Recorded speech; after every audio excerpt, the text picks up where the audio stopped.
lalu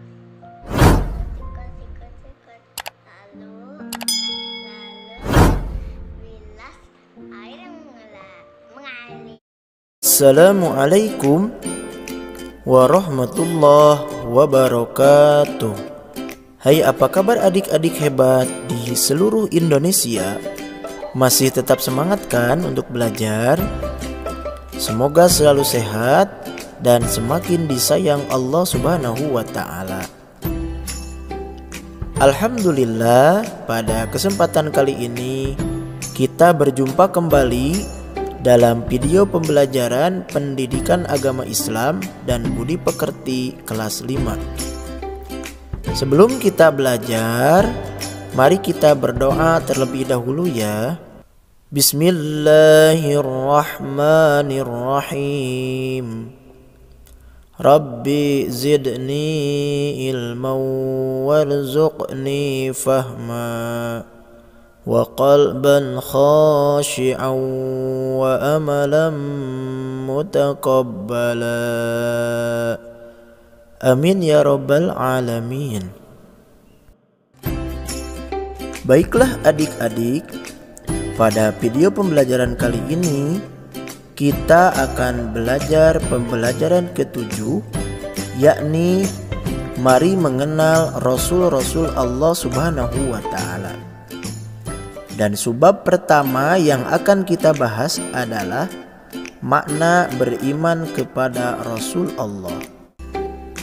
Baiklah adik-adik, sebelum kita masuk ke dalam pembahasan makna beriman kepada Rasul Allah, coba simak dulu pertanyaan berikut ini. Apakah Nabi dan Rasul itu sama?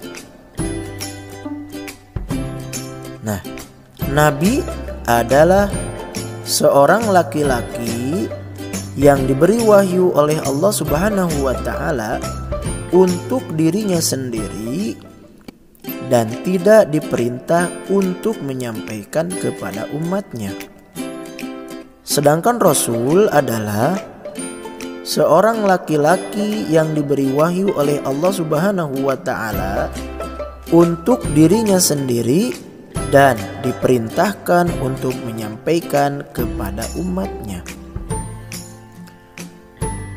Jadi Nabi dan Rasul itu berbeda ya adik-adik. Apa perbedaannya? Perbedaan Nabi dan Rasul terletak pada tugasnya saja ya.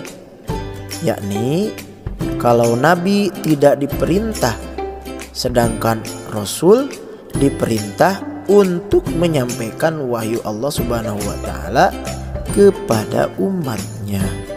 Maka setiap Nabi belum tentu Rasul, tapi setiap Rasul sudah pasti Nabi. Nah, sekarang apa makna iman kepada Rasul Allah? Iman berarti yakin atau percaya. Maka beriman kepada Rasul-Rasul Allah artinya meyakini dengan sepenuh hati bahwa Allah Subhanahu wa ta'ala telah mengutus para rasul untuk menjadi teladan atau panutan bagi manusia. Beriman kepada Rasul Allah merupakan salah satu rukun iman yang keempat. Dengan beriman kepada Rasul Allah, manusia akan selamat di dunia dan di akhirat. Jumlah Nabi dan Rasul yang wajib kita ketahui ada 25. Tahukah kalian jumlah Nabi dan Rasul keseluruhannya? Tentu yang lebih mengetahui hanyalah Allah Subhanahu wa ta'ala.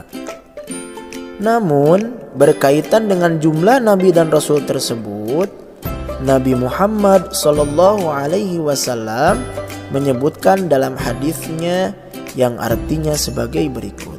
Dari Abu Dzar radhiyallahu an, ia berkata, saya bertanya, wahai Rasulullah, berapakah jumlah para nabi?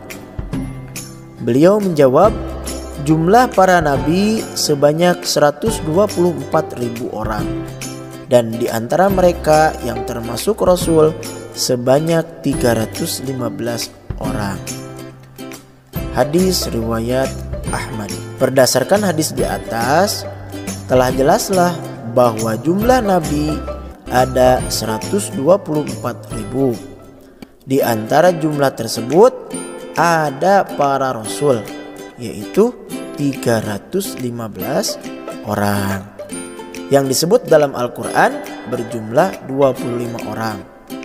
Dan 5 di antaranya bergelar ulul azmi.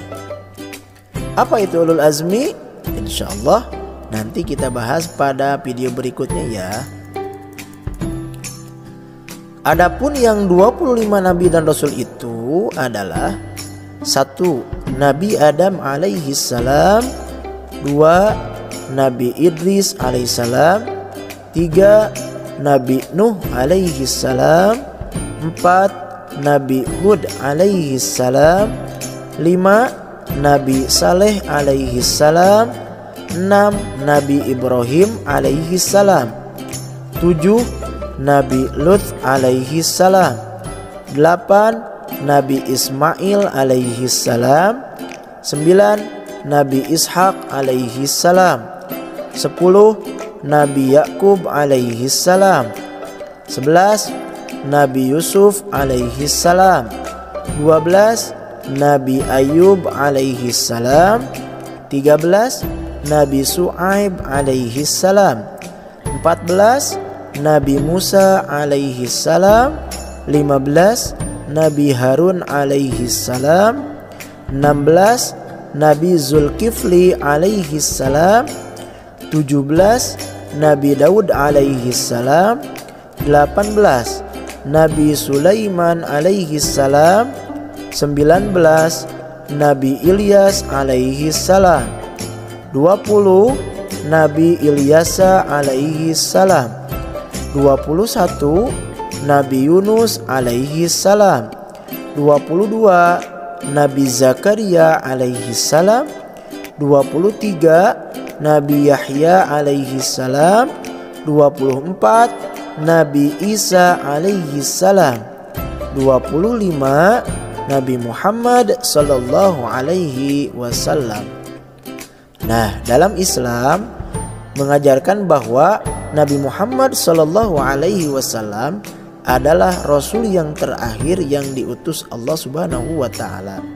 Oleh karena itu, jika ada yang mengaku sebagai rasul, umat akan melakukan penolakan dan menganggap mereka sebagai orang yang merusak agama.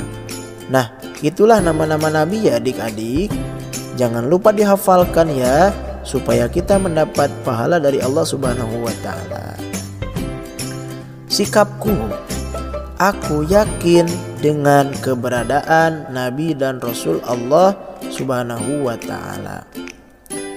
Alhamdulillah, pembelajaran kita kali ini telah selesai.